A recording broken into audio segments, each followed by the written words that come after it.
Free fire এটা এমন একটি গেম যেই গেমটা খেলার জন্য আমাদের বন্ধুর প্রয়োজন হয়। বন্ধু ছাড়া এই গেমটা আনন্দহীন। তো আজকে আমি তোমাদেরকে এমন একটি বাস্তব গল্প বলবো যেখানে চারজন নূব বন্ধু কিভাবে নিজেদের পরিশ্রম দিয়ে প্রো প্লেয়ার হয়ে যায় আর তাদের খেলা দেখে পুরো শহর তাদের দিকে তাকিয়ে থাকে। এই গল্পটা দেখে তোমরা সবাই ইমোশনাল এবং অনেকটাই মোটিভেট হবে। তো চলো আর বেশি পেঁচাল না পেরে গল্পটি শুরু করি। ছোট্ট একটা শহর, গ্যারেজের কোনায় চারজন বন্ধু রাফি, তানিম, শুভ আর জিহাদ প্রতিদিন বিকেলে গ্যারেজের এক কোনায় বসে থাকতো। মোবাইল একটা, তাও তানিমের পুরনো ভাঙা ফোন। ফ্রি ফায়ার খেলতে ওদের ভালোই লাগতো, কিন্তু তারা তেমন একটা খেলতে পারতো না।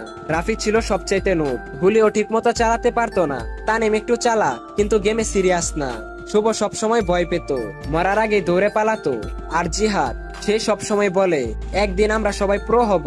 জিহাদ হচ্ছে এই স্কোয়াডের সব থেকে মোটিভেট এবং সাহসী প্লেয়ার। সে সবসময় তার টিমকে মোটিভেট করে থাকে।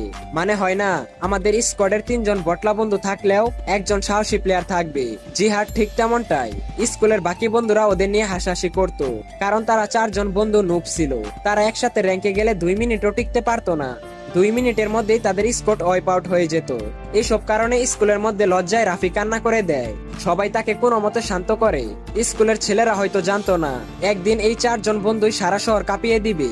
এরপর স্কুল শেষ হলে জিহাদ একটা প্ল্যান করে, চল বন্ধুরা এভাবে আর কতদিন, প্রতিদিন আমরা প্র্যাকটিস করব। 3 মাস পর টুর্নামেন্ট খেলে প্রমাণ করে দিব যে আমরাও কারো চাইতে কম না। তোমাদেরকে একটা কথা বলে রাখি, তাদের স্কুলের মধ্যে 3 মাস পর পর ফ্রি ফায়ারের একটি টুর্নামেন্ট প্রতিযোগিতার আয়োজন করা হয়। পরের দিন থেকে শুরু হয় তাদের ট্রেনিং। সকালবেলা ক্লাস শেষ করে এবং বিকেলে সবাই মিলে 1 ঘন্টা করে অনলাইনে ফ্রি ফায়ার প্র্যাকটিস করে। রাফি শিখে হেডশট মারা, শুভ শিখে গ্লোয়ার লাগানো, তানিম শিখে স্নাইপার চালানো, আর জিহাদ সে পুরো দলকে কাভার দিবে।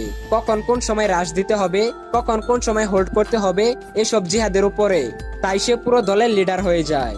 গল্পের শুরুতে যে বলেছিলাম গ্যারেজের কোনায় চারজন, তারা কিন্তু গ্যারেজে কাজ করতো না। তারা ছিল স্টুডেন্ট, মানে 9-10-এ পড়ে। তাদের ছোট্ট গ্যারেজটা এখন তাদের গেমিং রুম নামে পরিচিত।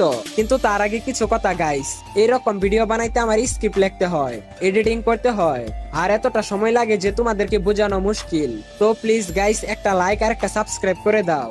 আর ভিডিওটা খারাপ লাগলে ডিসলাইক করে দাও। এবং তোমাদের মধ্যে এই ভিডিওটা যারা টিকটক থেকে দেখছো, তারা আমার বিয়ার মারুফ অন ফায়ার এই ইউটিউব চ্যানেলটা থেকে একটু ঘুরে আসো। এরপর থেকে প্রতিদিন স্কুল শেষ করে বিকেলে তারা গ্যারেজে 1 ঘন্টা করে প্র্যাকটিস করতো। আর দেখতে দেখতে প্রায় 3 মাস হয়ে যায়। এই 3 মাস তারা অনেক পরিশ্রম করে। একদিন তাদের শহরে একটা বড় কাস্টম টুর্নামেন্টের আয়োজন করা হয়। এই টুর্নামেন্টের নাম ছিল টপ স্কোর টুর্নামেন্ট, যার প্রাইস পুল ছিল 50,000 টাকা।